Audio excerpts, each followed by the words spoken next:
Heraldo Podcast, un lugar para tus oídos. Pues sí, ha llegado el último podcast del año de la pinche complejidad.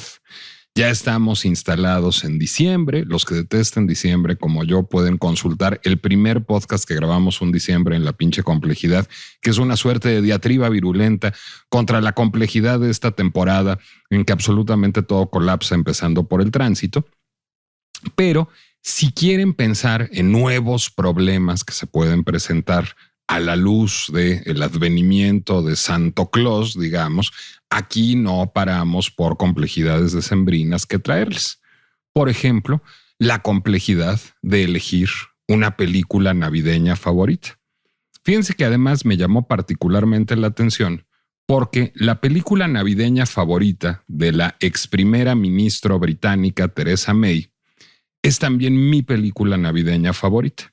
Y esa película le produjo a Theresa May una crisis política bastante importante cuando estaba en el gobierno. En algún momento, algún medio de comunicación británico, ya no sé si el Times, el Guardian, el Independent, algún periódico del Reino Unido, le preguntó a distintas personalidades cuál era su película navideña favorita, incluida la primera ministra. Y la primera ministra lo que contestó es que su película favorita de temática navideña era Holiday Inn. Holiday Inn es una película de 1942 dirigida por Mark Sandrich, estelarizada por Bing Crosby y por Fred Astaire, y famosa sobre todo porque es la película para la cual fue compuesta la canción Blanca Navidad, White Christmas. Irving Berlin, este extraordinario músico popular estadounidense de origen ruso, que sin embargo dominó la lengua inglesa de manera muy hermosa y aportó grandes canciones al cancionero popular estadounidense, canciones como Chick to Chick, como Always y la más famosa, White Christmas o Blanca Navidad. Bueno, pues la escribió específicamente para esta cinta que además tiene cosas curiosas, Holiday Inn. Ustedes dirán, ¿por qué será que tiene nombre de hotel esa película? Bueno, pues porque los hoteles Holiday Inn, esta cadena global de hoteles de precio moderado, se llama así en homenaje a la película de Mark Sandrich, cuyo concepto además fue desarrollado por Irving Berlin.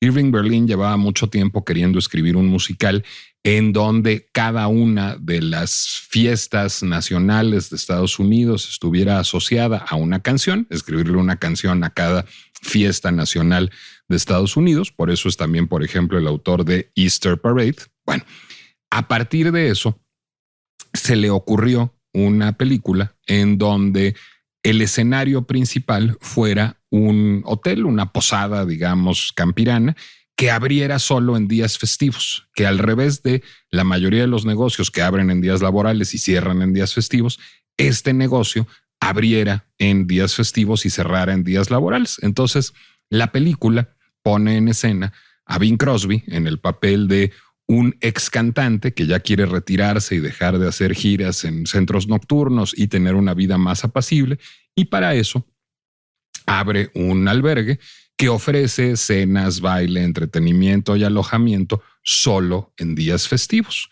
Y bueno, la película, su trama es lo que va a haber emproblemado a Theresa May, porque además de tener hermosas escenas relacionadas con la Navidad, con el Año Nuevo, con el Thanksgiving, con muchas de las fiestas populares estadounidenses, tiene una relacionada con el cumpleaños de Abraham Lincoln. Bueno, ¿qué sucede?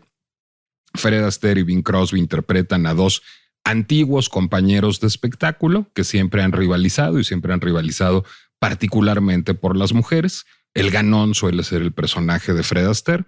Uno trata de seducirla siempre cantando, el otro trata de seducirla siempre bailando, ya adivinarán cuál es cuál.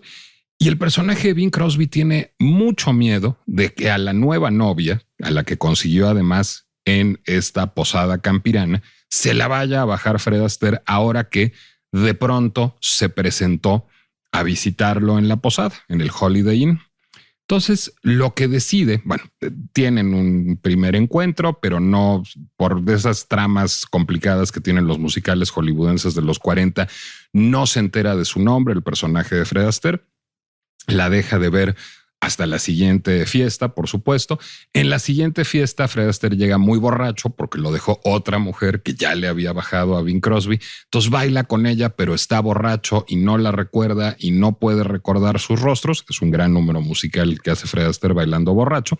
Y para la siguiente vez es el cumpleaños de Abraham Lincoln, la conmemoración de Abraham Lincoln, que como recordaremos, bueno, pues fue el presidente que abolió la esclavitud en Estados Unidos.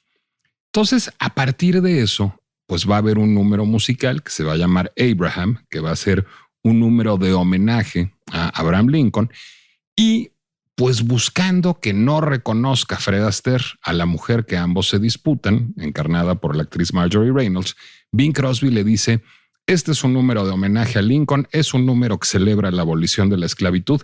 ¿Por qué no nos disfrazamos de esclavos para cantarlos y entonces te pintas de negra? Es decir, hace una práctica que era socorrida y muy políticamente incorrecta en el entretenimiento de aquella época, que era pintarse la cara de negro, y de esa manera no la iban a reconocer. Bueno, como el blackface es una práctica políticamente incorrecta, es decir, es una práctica que caricaturiza no solo culturalmente, sino étnicamente a un grupo social, pues ahora está muy criticada y ya es pues prácticamente imposible de hacer el blackface. Sin embargo, pues los cánones culturales de los años 40 eran otros, y en aquella época pues eso era algo que sucedía frecuentemente en el mundo del espectáculo.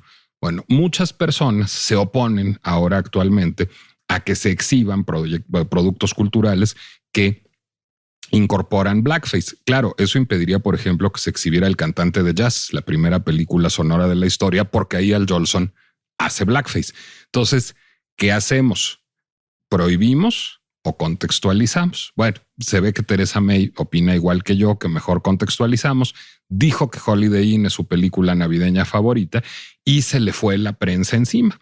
Y tuvo muchísimos problemas políticos y la acusaron de ser racista por postular que Holiday Inn, que más allá de esa secuencia es una película entrañable y que esa secuencia era pues plenamente justificada en aquella época, a la gente le molesta mucho en estos tiempos. Lo curioso de Holiday Inn es que además de esa secuencia, contiene otra secuencia extraordinariamente polémica o polemizable, digamos, de la que nadie se queja, de la que nadie se acuerda, que pasa por ser uno de los grandes números musicales de la historia del cine, y lo es, por supuesto, pero que ameritaría a lo mejor hasta protestas airadas. Sigo contándoles la película. Avanza la trama, llega el 4 de julio, sigue sin querer Bing Crosby dejar que Fred Astaire le baje a la amada, entonces logra que de plano el personaje de Marjorie Reynolds no llegue al espectáculo para que no baile con Fred Astaire y no se la vaya a bajar. Y entonces de pronto Fred Astaire descubre que no puede hacer un número musical. Es decir, porque ya lo ensayó con su compañera de baile, que era Marjorie Reynolds, y ella no está. Y tiene una coreografía de un dueto. Sin embargo, el stage manager lo que le dice: ¿sabes qué? Estás anunciado, la gente ya compró los boletos, no podemos quedarles mal, tú eres famoso, improvisa. Y entonces se está fumando un cigarro Fred Astaire. En aquellas épocas se fumaba en las películas y en la vida real también, pero lo mejor de todo es que se lo está fumando junto a varias cajas de explosivos, varias cajas de buscapiés, de chiqueadores, de torpedos. O sea, hay, como es 4 de julio, van a lanzar fuegos artificiales y Fred Astaire está encantado echándose un cigarrito junto a las cajas de fuegos artificiales. Y entonces tiene la súbita ocurrencia de decir: ¿por qué no?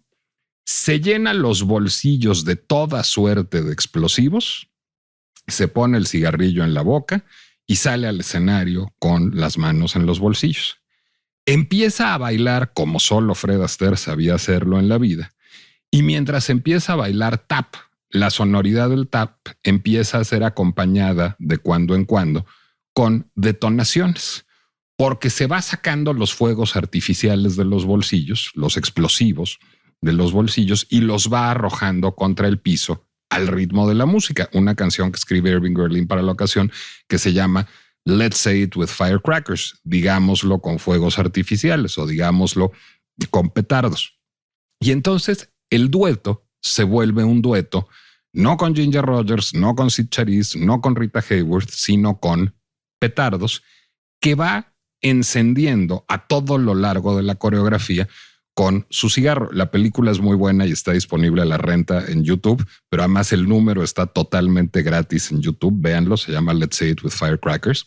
Y entonces, bueno, pues se vuelve un gran espectáculo en donde la pirotecnia no es solo la de los pies y las piernas de Fred Astaire, sino la literalísima pirotecnia de todos esos petardos que está detonando el escenario y con los que está bailando a dúo. El efecto es extraordinario. Yo creo que es uno de los grandes números musicales de la historia del cine. Las condiciones de seguridad no suenan muy edificantes. Es decir, yo no sé si yo hubiera tenido muchas ganas de participar en ese rodaje, de ser asistente de producción en Holiday Inn. Híjole, pues se oye arriesgadito. Imagínense un foro de cine herméticamente cerrado, como tiene que estarlo, y un señor encendiendo petardos con cigarrillos mientras les baila tapa alrededor. Suena bastante peligroso el asunto. Pero además, pues evidente, yo nunca he pensado que el cine modele comportamientos, pero pues no faltaría el que seguramente dijera, que se me hace que para mi fiesta del 4 de julio yo también voy a hacer un numerito de estos. De veras, no hagan esto en casa. Ustedes no pueden bailar con Ginger Rogers, no pueden bailar con un piano, no pueden bailar con un perchero y no pueden bailar con petardos porque no es seguro.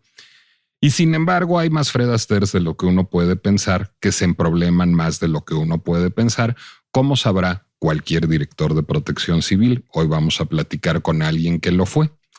Y entonces la pregunta es, bueno, pues a estas alturas, ¿no valdría más la pena prohibir los fuegos artificiales, prohibir los petardos?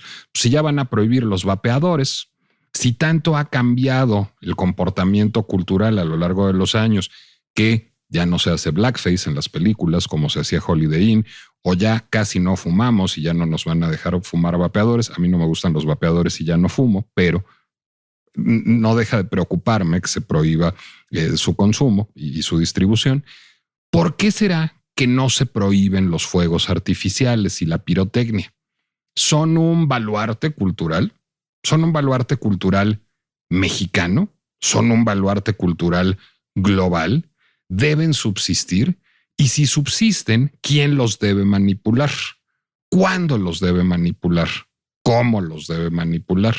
¿Dónde deben almacenarse? ¿Dónde deben comercializarse? ¿Cuándo deben comercializarse? ¿Y en qué circunstancias deben comercializarse? ¿Prendemos la bengala este 31 de diciembre o no? Esa es la pinche complejidad de la regulación pirotécnica en nuestro país.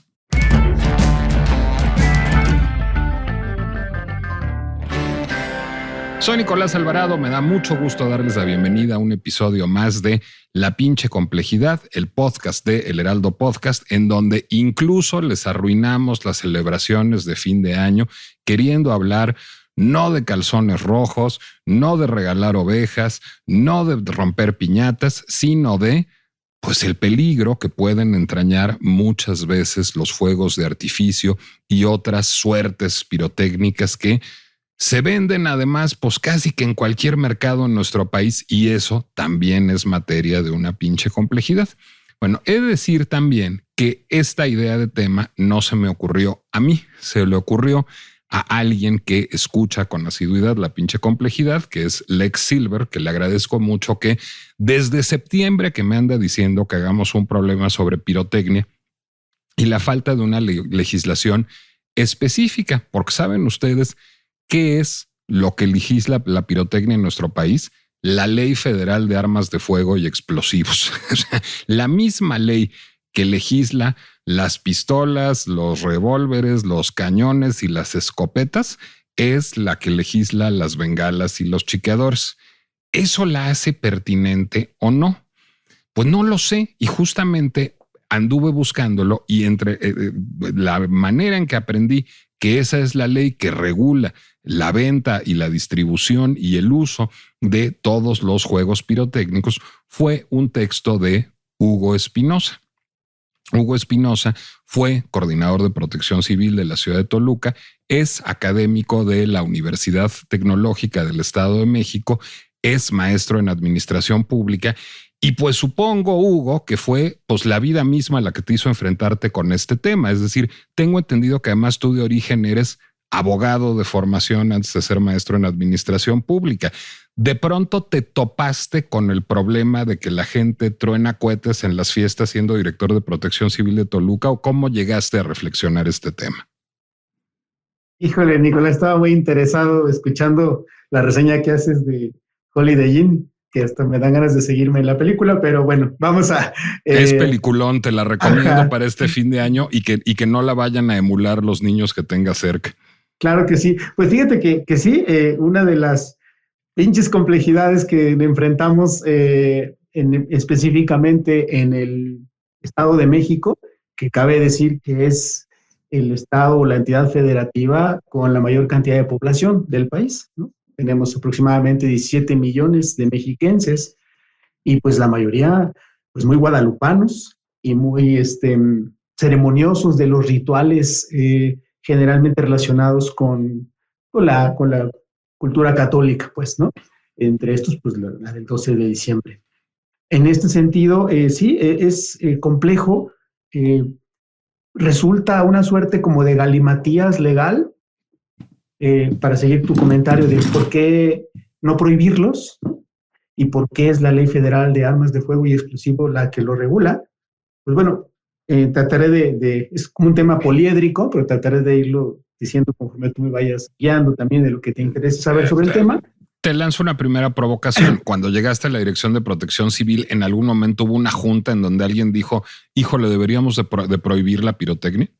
Es que fíjate, parte de esto, de en dónde consumen, o sea, hoy todo en todas las localidades, en todos los pueblos, colonias, cuando se acerca el 12 de diciembre o el 15 de septiembre también, las fiestas patrias, o ahorita el 24 por las festividades navideñas, es cuando más cohetes, como se les mencionan, cotidianamente se truenan.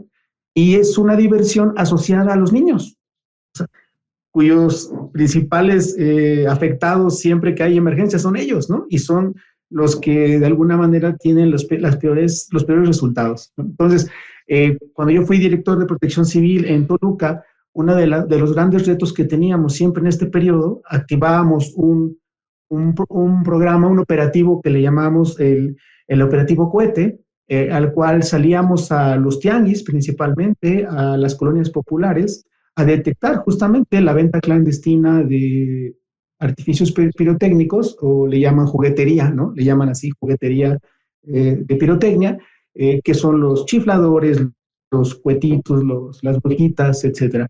Entonces, pero el gran riesgo está en que pues los acumulan, quien los vende pues los acumula, y desde ahí pues es ilegal, además de ilegal, es un peligro constante, pero está prácticamente en todos los tianguis del Estado de México, por mencionar solo de una entidad.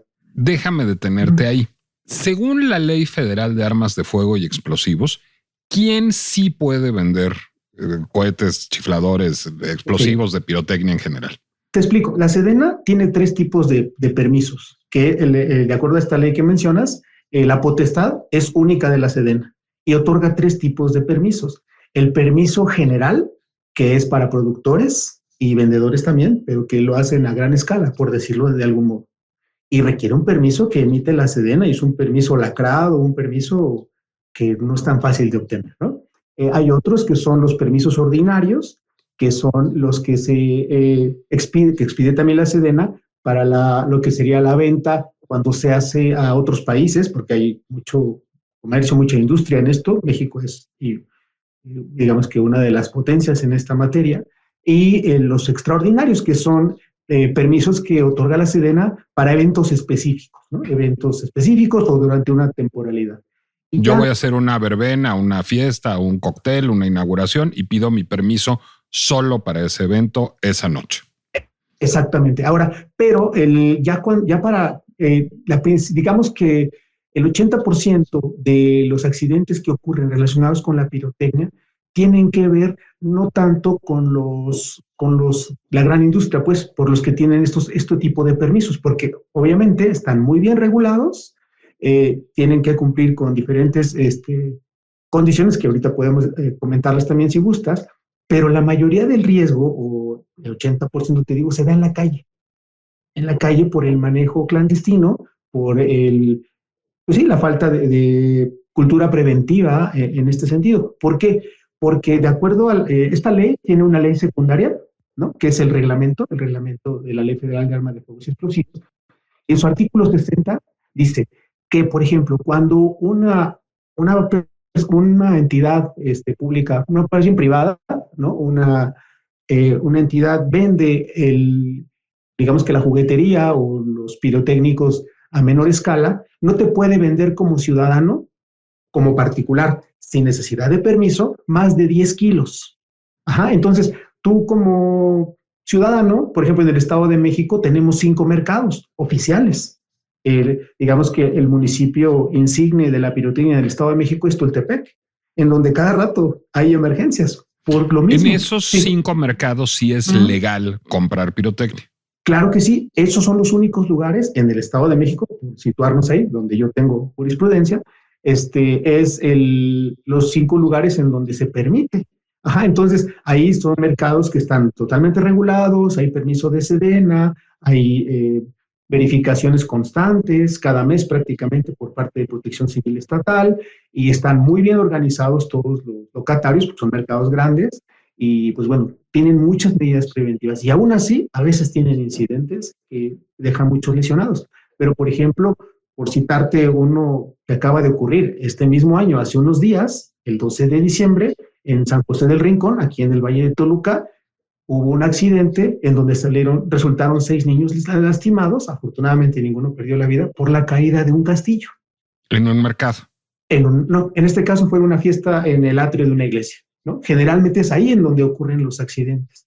Y pues bueno, como es esta fiesta de luz y color y estruendo, pues es muy vistosa para principalmente los niños, pues sus papás o la gente que está a cargo de ellos, pues los acerca a fin de que vean, ¿no? Que puedan verlo de lo más cercano posible, rebasan a veces las medidas de seguridad, y cuando llega a haber un incidente, pues se ven en medio del colapso, en este caso como el Quesito, que se cayó un castillo, y pues son los más vulnerables, y pues cuyas lesiones pues les dejan secuelas para toda la vida.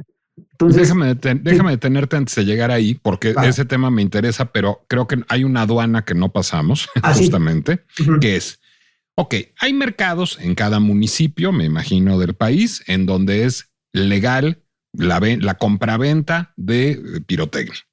En los otros, no.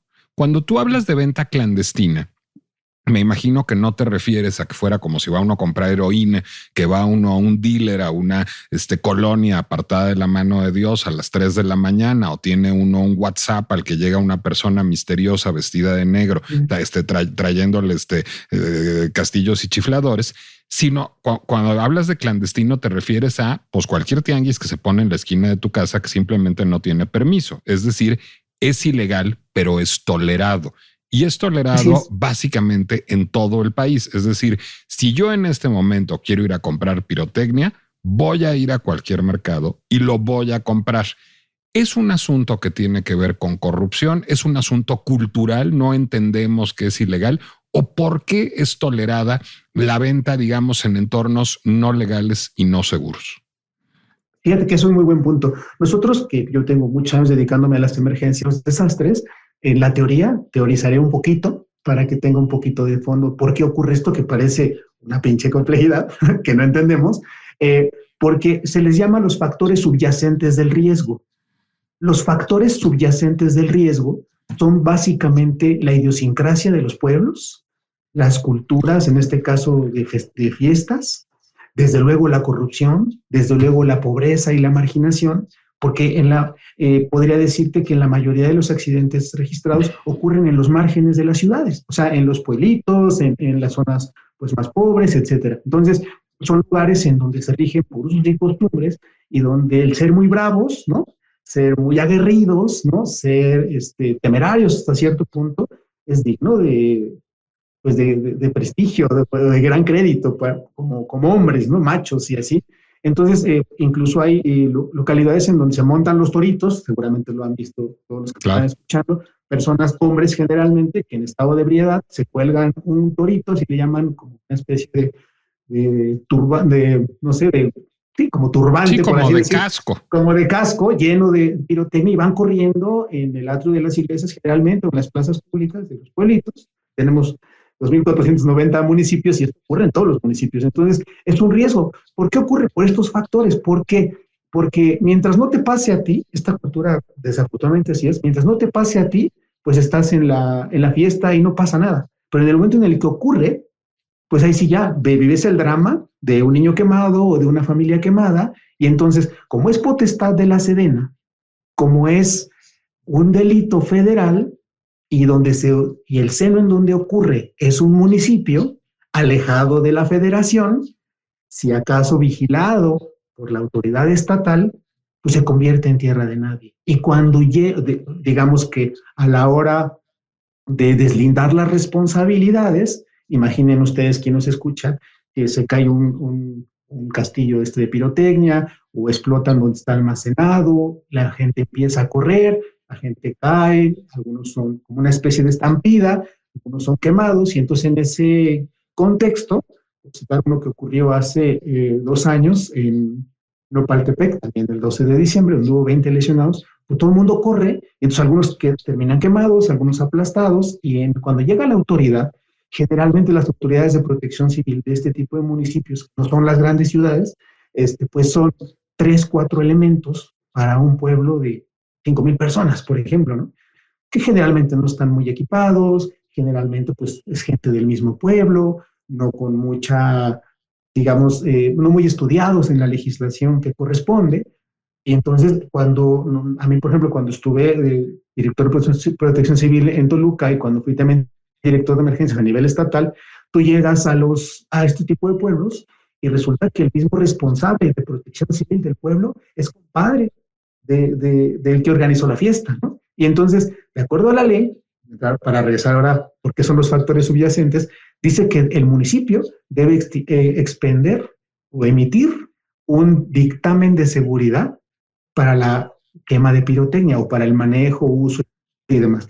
Y ese documento lo firma el presidente municipal, lo firma el director de protección civil y el secretario del ayuntamiento. O sea, es un permiso importante, pero que está descontextualizado en los pueblos de esta legislación de la Sedena, y se firma como si fuera una dádiva, como si fuera te doy chance, como se dice, ¿no? Sin verificar a veces las condiciones de seguridad, sin saber si el quilataje en el que se está manejando, o la manera en la que lo resguardan, incluso cómo lo van a detonar, pues no se tiene esa expertise. De ahí que desde hace 20 años en el Estado de México se creó el Instituto Mexiquense de la Pirotecnia, el IMEPI, con la idea de generar cultura, y ahí la lleva, pero es un trabajo muy arduo. ¿Qué hace el Instituto Mexiquense de la Pirotecnia?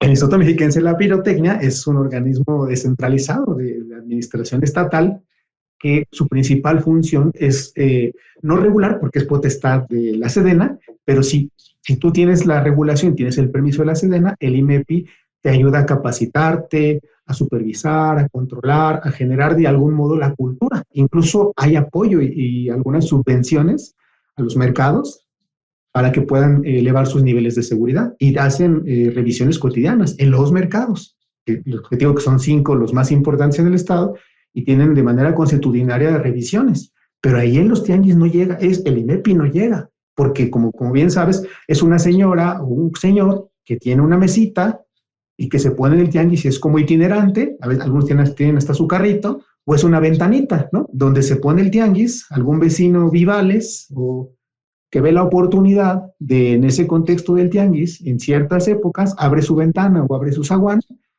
al amparo del tianguis, ya ves que enlonan toda una calle, entonces a ese amparo abre la ventanita y pues ponen su letrero y se vende como pan caliente en estas fechas. Y cuando vamos a hacer revisiones, regreso a cuando yo era jefe de protección civil en el municipio, vamos incluso con la Sedena hacemos operativos en donde va Protección Civil, Seguridad Pública y la Sedena. Hacemos un convoy de 5 o 6 vehículos, algunos artillados, y se hace toda una parafernalia, por así decirlo, y pues vas anunciando que ahí va la revisión de la pirotecnia, ¿no? En estas fechas. Y pues obviamente la ventanita se cierra, el zaguán se cierra de inmediato en cuanto hacemos ruido de que ahí va el operativo. Pero es que, a ver, justo a lo que estás apuntando con esto que yo no sabía de la existencia del IMEPI, ajá, es a la obsolescencia de la legislación. Es decir, el IMEPI es una gran idea, pero es una, ajá, gran idea que no tiene dientes. Déjame ponerte el ejemplo. Bueno, casi no hay ningún país en el mundo que prohíba la pirotecnia. Hay ciertos, en otros niveles de gobierno, en el nivel estatal o en el nivel municipal, sí hay ciertas entidades en el mundo que prohíben la pirotecnia, pero casi cualquiera tiene mejor regulación que nosotros. Déjame ponerte el ejemplo de Canadá. En Canadá, la pirotecnia está permitida, pero solo está permitida la venta de pirotecnia en las fiestas nacionales, no cualquier día. Como en Estados Unidos. Como en Estados Unidos, como en muchos países de Europa, como en China, como en muchos lugares. Bueno, la pirotecnia grande la tiene que operar un profesional. Es decir, y hay empresas que, digamos, se ven sometidas a largos procesos de capacitación y a largos trámites, digamos, de autorización para poder ser operadores legales grandes de pirotecnia. Me imagino que ahí debe ser tan complejo, digamos, lanzar fuegos artificiales sobre un zócalo en una ciudad, que eso debe más o menos verificarse en México.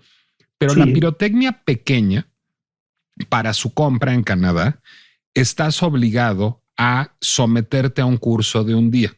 O no te la venden. Es un día, no es un diplomado, no es una licenciatura, no es una capacitación, pero es un día en donde tú tienes que entender qué estás haciendo. Y si tú te sometes a ese curso, ya te venden, digamos, la juguetería, como tú dices. A ver, me parece una extraordinaria política pública, pero esa política pública necesita una ley ad hoc. Te pongo otro ejemplo. En Italia, porque está todo el tema de los perros también y de los gatos, de los que hemos hablado mucho. Yo, por cierto, tenía un perro al que le gustaba la pirotecnia porque estaba loco Ralston, pero tenía un gato que se ponía muy mal. Charlie se aterraba, morir, se le daba, o sea, lo teníamos que encerrar. Bueno, en Italia solo está permitida la pirotecnia que es llamada pirotecnia silenciosa, que no es silenciosa en realidad, pero que hace muchísimo menos ruido. A lo que parecería es que pues, la Ley Federal de Armas de Fuego y Explosivos tiene asuntos bastante más importantes y especializados de los cuales ocuparse, y que deberíamos de generar otra ley que regulara específicamente la pirotecnia, que mandatara la formación de institutos como el IMEPI en todo el país y que, digamos, permitiera pues, una mejor regulación de esto. ¿Por qué no hemos llegado ahí ni a nivel estatal ni a nivel federal? Y es que, ¿sabes, Nicolás? Es que, bueno, pues en realidad sí la tenemos. Somos un país sobreregulado en esta materia. En realidad sí está regulado y está regulado en los bandos municipales. A ver. Ajá, o sea, el bando municipal, el bando de orden y gobierno de todos los municipios, lo considera, porque de acuerdo a la ley, en la misma ley, en el artículo 37, perdón, en el 39 de la Ley Federal de Armas de Fuego y Explosivos, dice que el permiso que otorga la Sedena, uno de sus requisitos más importantes es que esté de acuerdo o el visto bueno del municipio. Si tú como pirotécnico en cualquiera de los niveles que mencioné hace un rato no llevas el visto bueno del municipio, no te lo autoriza la Sedena. O sea, estoy hablando de los productores y vendedores a mayor escala. Entonces, no te lo autoriza. Entonces, el bando municipal se apega a esta misma legislación y dice, igual, quien quiera vender requiere ciertos requisitos y está en el bando municipal. Por ejemplo, en Toluca está, en las principales ciudades está. No me conozco todos los 125 municipios, su legislación en específico, pero las principales ciudades lo tienen. Pero sí dudo mucho que en los municipios pequeños, en donde apenas y hay bando, no llega la especialización o el nivel de seguridad o de protección o la capacidad del cabildo y de los funcionarios que en su momento tienen que redactar estos documentos para ser tan específicos. Pero no obstante, por citar el Estado de México, se requiere, te voy a decir 3 de los requisitos que requiere cualquiera que quiera vender juguetería. Por ejemplo, necesita tener la opinión favorable del gobernador. Así está puesto. El gobernador ad hominem. Exacto. Wow. Entonces, la solicitud se tiene que hacer dirigida al gobernador, y la opinión favorable la extiende la Coordinación General de Protección Civil del Estado a cualquier pirotécnico en cualquier municipio de los 125 del Estado. Y se hace. Debe de tener un programa de manejo, ¿no? Que es un programa de protección civil, cumplir con algunas condiciones del establecimiento, la temperatura, el evitar la estática, las tierras, el pararrayos, o sea, toda la situación para que el lugar en donde se va a almacenar, vender, manejar y se va a despachar para transportarla, que también esa es otra legislación que le pega a la SCT, ¿no? Es uno de sus apartados para el manejo de materiales peligrosos. De verdad es que sí tenemos todo, pero insisto, solo las empresas grandes lo tienen, y pues casi no te vas a enterar, y de hecho no hay incidentes en las empresas grandes que se dedican a eso porque están regulados.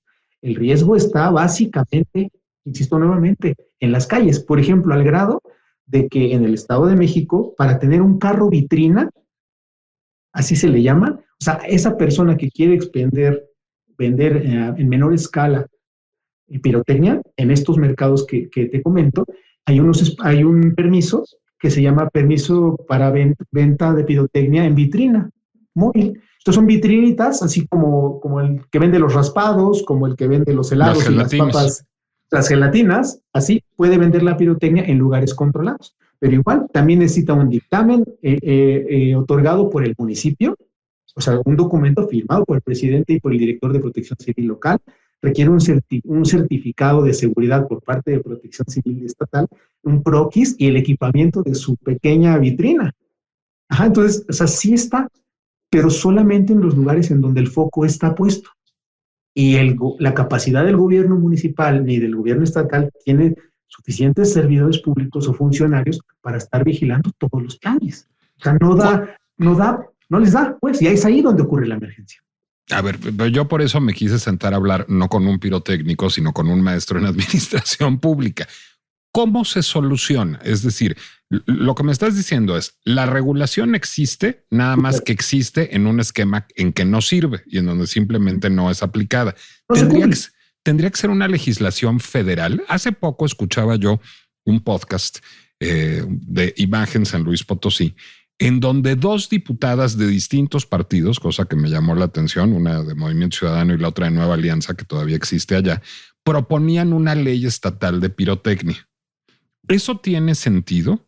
¿O debería haber una ley federal de pirotecnia? Es decir, ¿cómo se construye una ley y unas instituciones que sí regulen efectivamente y que sí eviten el comercio ilegal, los accidentes y que, digamos, fomenten la venta en el tiempo, el espacio y la cantidad adecuadas? Es que ocurre, muchas veces esa discusión la he tenido en muchos niveles, y ocurre como el uso de suelo, Nicolás, como el uso de suelo. O sea, tú en cualquier ciudad, ¿por qué hay un bar, por ejemplo, en donde no debe haber un bar? Pues porque alguien dio una mochada. Exacto, es exactamente lo mismo. O sea, el mismo fenómeno ocurre porque la legislación sí está. Es un tema de cumplimiento, nada más, es un tema de Estado de Derecho. Te voy a decir por qué. Regresando otra vez, cuando yo era director en Toluca, llegamos a detener a algunas personas que adentro de una camioneta o de un vehículo tenían más de 10 kilos de pirotecnia.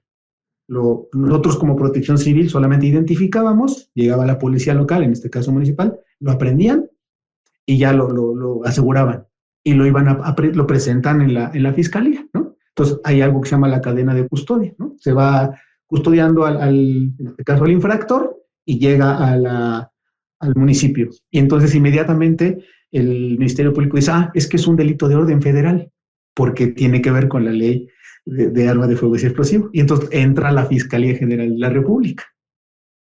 Y sabes, por ejemplo, en un municipio, o sea, te estoy hablando de Toluca, imagínate San José del Rincón. Claro. Entonces, él queda en el aire porque ¿quién lo presenta? Lo presenta, ¿quién es el denunciante?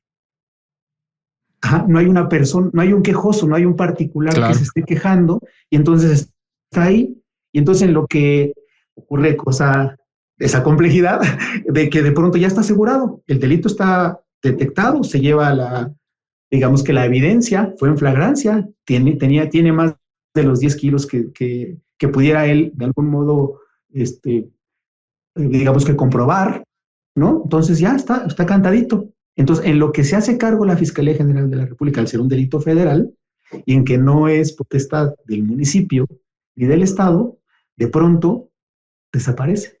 Ahí sí ya yo no estoy en esos niveles, pero de pronto ya nosotros como Protección Civil solamente se pone a disposición, se hace un dictamen de la cantidad, de lo que se detecta, de lo que se asegura, y ahí en esos operativos va la Sedena. ¿Cómo relegislar? Es decir, ¿cómo podríamos construir una ley que sí sirviera para regular la pirotecnia? Pues mira, en el Estado de México, que creo que es una de las legislaciones más avanzadas, por la gran cantidad de personas a las que les gusta y también que se dedican a esta industria, creo que el modelo está súper bien. Solo hace falta nada más dar un poco más de difusión. Por ejemplo, tú no sabías que existía el IMEPI, por ejemplo, ¿no? El IMEPI es solo una oficina. Son a lo mucho 10 personas las que trabajan ahí y tienen una estructura operativa muy pequeña. Hacen lo que pueden en un estado de 17 millones de habitantes, con 125 municipios, ¿no? Entonces, no les da la estructura operativa, hablando de administración, en este caso, de este tipo de justicia social, por decirlo de algún modo, ¿no? No, la aplicabilidad o la cobertura de cualquier ley que pudiéramos mejorar, no nos da porque no tenemos suficientes brazos, suficientes manos. Por eso lo que hace el IMEPI es un poco, para poder extender sus atribuciones, es la parte de dar cursos gratis. O sea, por ejemplo, promocionan con todos los municipios cursos para el manejo preventivo de la pirotecnia, incluso recomendaciones para la sociedad.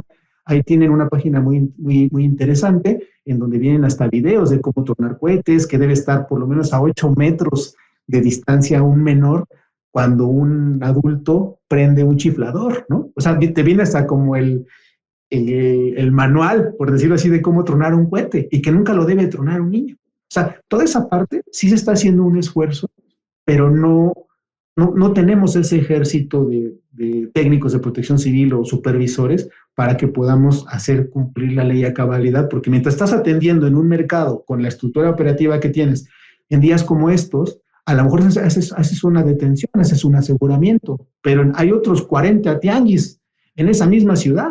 Entonces apagas un fuego, pero ya se te prendieron 10. Entonces es un tema cultural porque está asociado a la fiesta, está asociado, es como el tomar refrescos como Coca-Cola, ¿no? O sea, todo el mundo sabe que no hace bien, pero todo el mundo lo toma, porque hay una... Pusiste un muy buen ejemplo y voy a regresar a Fred Astaire y a Holiday Inn. En ese número musical, Fred Astaire está bailando con petardos, con cohetes y los está encendiendo con un cigarro. Bueno, hoy un bailarín no fumaría en un número musical. Cada vez hay menos fumadores. ¿Por qué? Porque hubo una reforma cultural. Es decir, así como la norma en 1942 era hacer números sobre Abraham Lincoln con la cara pintada de negra o fumar de negro o incluso fumar bailando, pues la cultura cambió tanto en esos 80 años que hoy serían impensables cualquiera de las dos cosas. ¿Qué necesitaríamos para que adviniera? Porque lo que me estás diciendo es, no hay un problema de legislación, que era mi hipótesis. No. La legislación está bien, hay un problema cultural. ¿Qué se necesitaría generar en términos de políticas públicas a escala, si quieres ya ni digo de México, a escala de una entidad, pongamos el Estado de México, para lograr el advenimiento de ese cambio cultural? Pues fíjate que yo una de las cosas que he puesto como hipótesis es llegar a un bien mayor a través de un bien menor. Lo voy a mencionar así, espero no abrir susceptibilidades.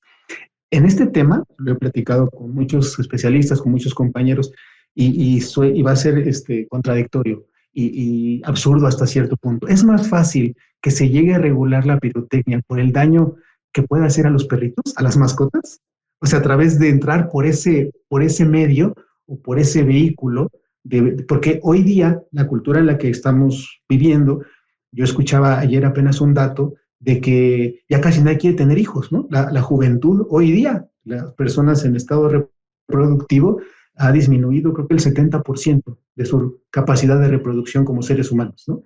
Y ha aumentado lo que le llaman los perrijos, ¿no? Uh-huh. O sea, que tienen 3, 4 perritos y pues les dan el cuidado como si fueran, los humanizan, por decirlo así. Entonces, y la cantidad de animalitos de compañía son ya hoy tantos y son tan susceptibles al ruido, al estruendo de la pirotecnia, que pudiera ser más fácil, cosa quizá absurda, ¿no? O rara, por decirlo de alguna manera, que por ese medio puede generarse cierta conciencia para prohibirlo en ciertos aspectos, ¿no? O sea, porque como tú bien dices, Canadá y Estados Unidos solo es en las fiestas nacionales y amparadas por el gobierno y generalmente a distancia. O sea, no vas a ver la quema de un artificio pirotécnico en países de primer mundo, perdón que lo diga así, que esté a 5 metros una persona.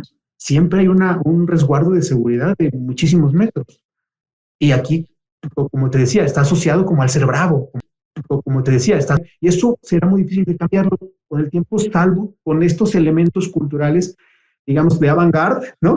Que sería en este caso a través de los perritos, ¿no? A través de una cuestión no tanto enfocada a los riesgos, porque ocurre como el consumo del alcohol, ¿no? O sea, nosotros que atendemos emergencias, yo te puedo decir en estas fechas que los accidentes automovilísticos de 10, 8 en estas fechas tienen que ver con el consumo de alcohol.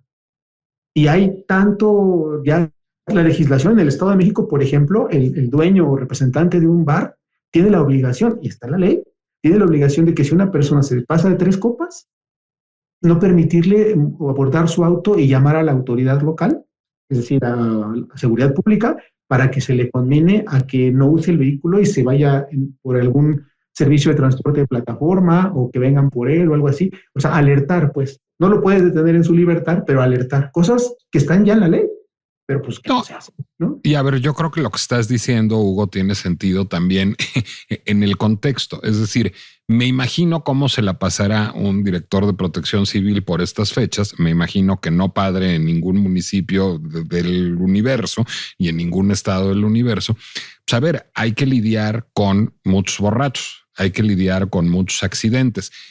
El asunto de la pirotecnia viene a ser incluso, me imagino, menor comparado con la cantidad de accidentes automovilísticos que puede haber y de incidentes de tránsito que puede haber en estas condiciones. Me imagino que también la delincuencia aumenta muchísimo, la gente sale de vacaciones, las casas se quedan vacías, los delitos sexuales deben de aumentar también. Es decir, debe ser una pesadilla. Si diciembre es una pesadilla en general, para el equipo de protección civil de un estado o de un municipio debe ser peor. No dormimos. Me imagino. Eso hace entonces que un problema como el de la pirotecnia sea todavía de manera más señalada, algo a atender culturalmente, porque en cierto sentido distrae de otros problemas más graves, ¿no, Hugo? Así es. O sea, digamos, siendo fríos, por decirlo de algún modo, en la frialdad de los datos, podría decirte que incidentes graves, y te lo digo de buena fuente porque he estado ahí, ahorita no estoy en la operación, ahorita estoy en la academia, pero podría decirte que tenemos año con año en el Estado de México de 5 a 3 emergencias graves por año de pirotecnia. En 17 millones de habitantes no es mucho. Muertos por pirotecnia, desafortunadamente la mayoría niños, suelen ser no más de 10 en todo el Estado de México. O sea, digamos que en números fríos es poquito, que obviamente es un drama cuando lo vives, ¿no? Yo en mis artículos he hecho algunas crónicas de cómo hemos atendido a algunos niños, alguno que una vez perdió la mano, etcétera, ¿no? O sea, es un drama. O sea, por eso te decía, culturalmente, como en todo, mientras no te toque, dejar pasar, dejar hacer, ¿no? Pero cuando te toca, es un drama. Y documentar esos dramas pudiera también ayudar a recrudecer, no sé si recrudecer, porque tenemos ya, o sea, el andamiaje legal está listo, nada más la cuestión del cumplimiento, ¿no? Pero hacer como de mayor conocimiento social el drama de un niño quemado, el drama de los mutilados, de todo este drama feo, cuando te explota pirotecnia en la mano, en la cara, etcétera, es muy grave, es una de las lesiones incapacitantes y más, inenarrables que pasan las personas que lo sufren. Y como es poco el nivel de afectados, pues no se visibiliza lo suficiente, pero quien lo vive, pues es un drama que les cambia totalmente la vida. Pero imagínate si estos índices subieran, pues ahí entonces sí, se prenderían los focos y se recrudecería. Entonces, es eso básicamente lo que nos está ocurriendo, porque hay otras problemáticas. Te cito una rápido en un minuto. Cuando vivimos la pandemia, cuando me tocó la pandemia de COVID-19, entre viernes y sábado, como hoy, entre viernes y sábado, nos llegaban a la estación de bomberos de Toluca de 30 a 50 llamadas de fiestas clandestinas. O sea, el vecino haciendo fiesta. ¿Te acuerdas que no nos podíamos reunir?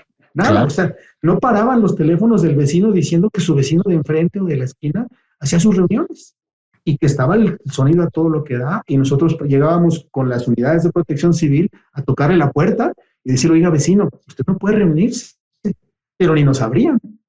Y entonces pues sí, indignante, era una situación difícil, que sonaban, o sea, y la inconsciencia de las personas, ¿no? O sea, y cuando nos llegaban a abrir, nos decían, estoy en mi ámbito privado, nos decían así, y tú no puedes pasar, salvo que tengas una orden. Gracias por tu recomendación, ya voy a parar mi fiesta. Nos azotaban la puerta en las narices y nos íbamos en convoy, y a los 5 minutos volvía la llamada de que nada más habían bajado tantito el sonido o las luces, y después las volvían a prender y seguían la fiesta. Y entonces es el comportamiento humano, caray, ¿no? No, pues es ahí, digamos, lo que te agradezco es la lección, Hugo, de pues hay problemas cuya solución no pasa necesariamente por la legislación. Es decir, la pinche complejidad del comportamiento humano pues queda derrotada muchas veces con la legislación, y son ahí más bien las políticas públicas que logran fomentar una reforma cultural, lo que ayuda a que la gente se quede en casa cuando hay una pandemia, o a que la gente no truene cohetes enfrente de sus hijos. Y si se necesita poner, digamos, de argumento al perro o al gato, usemos al perro o al gato.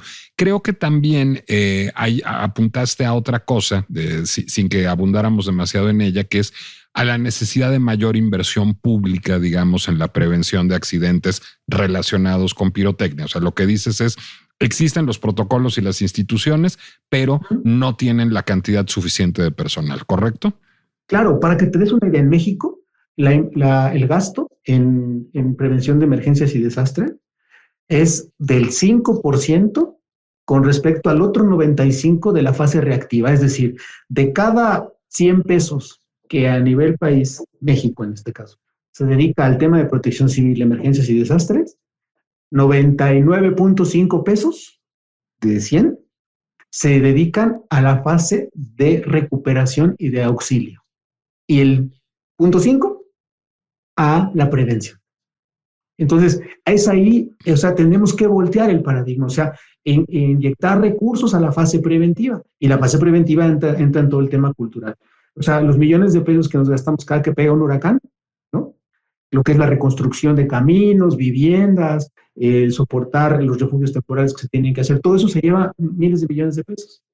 Y cuando tú investigas, nosotros que nos dedicamos a esto, cuánto se le invirtió al municipio que fue afectado por un huracán en materia de protección civil, la respuesta es cero. O sea, cero. No hay recursos para protección civil. En el Estado de México, por ejemplo, el FEFOM, se llama Fondo Estatal de Fortalecimiento Municipal, está en la ley que se debe dar el 10% a las labores de protección civil. Entonces, el 10% de los recursos asignados del Estado a los municipios debe ser aplicado a protección civil. Pero ¿sabes quién lo conoce? Nadie.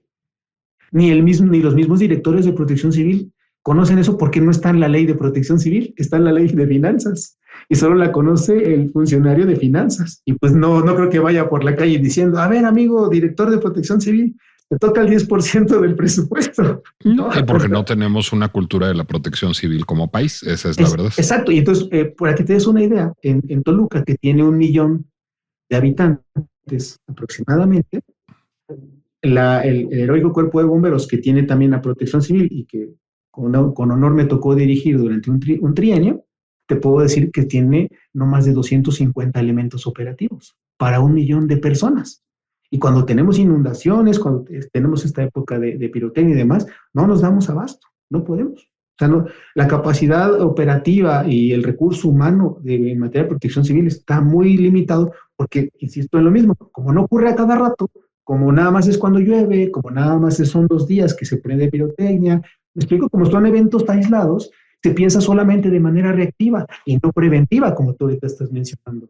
Entonces, tenemos que invertir para que haya más programas de difusión, llegar a las escuelas, que los bomberos puedan ir. Imagínate que un bombero toque tu casa, una unidad habitacional, y te diga, vengo a dar una plática de prevención de incendios.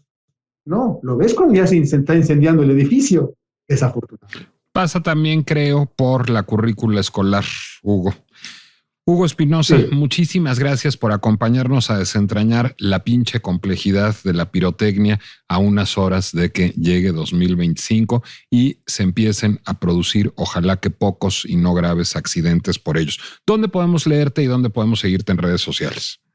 Sí, gracias. Pues yo publico todos los viernes y lunes de manera digital en muchos periódicos locales. Digitales, pues ya sabes que hoy no da mucho para estar en papel ni en los grandes medios, pero me pueden seguir a través de mis redes, en X, que es donde más tengo seguidores, como CMDT Espinosa, Comandante Espinosa. CMDT Espinosa con S, ¿verdad?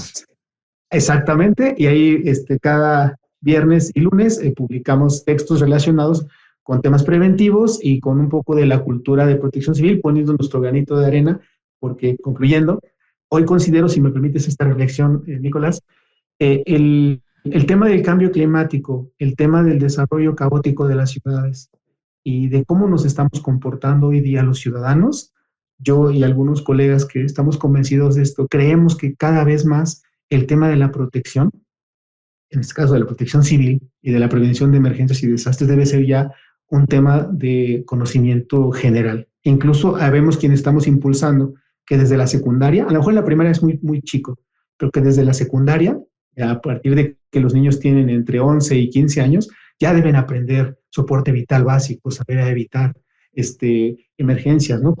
¿Qué hacer para evitar un incendio? ¿Qué hacer, por ejemplo, para revisar tu colonia o tu cuadra para que cuando llueva no se inunde? O sea, cuestiones muy básicas de sobrevivencia y de prevención de emergencias y desastres que se deben aprender desde temprana edad para que nunca se te olvide, como cuando aprendimos a andar en bicicleta. @CMDT Espinosa, Espinosa con S. A mí me pueden seguir en @Nicolás Alvarado Lector en Instagram y en Threads. Y les recuerdo que La Pinche Complejidad es una producción del Heraldo Podcast que pueden consultar en Spotify, Apple Music, Amazon Music, Deezer, YouTube o casi cualquier plataforma en la que se les ocurra. Feliz Año Nuevo, feliz 2025, que les traiga prosperidad y serenidad. Y de veras, qué pinche necesidad de andar tronando cohetes. Métanse a la cama y pongan Holiday Inn, que es un peliculón. Nos escuchamos el año próximo.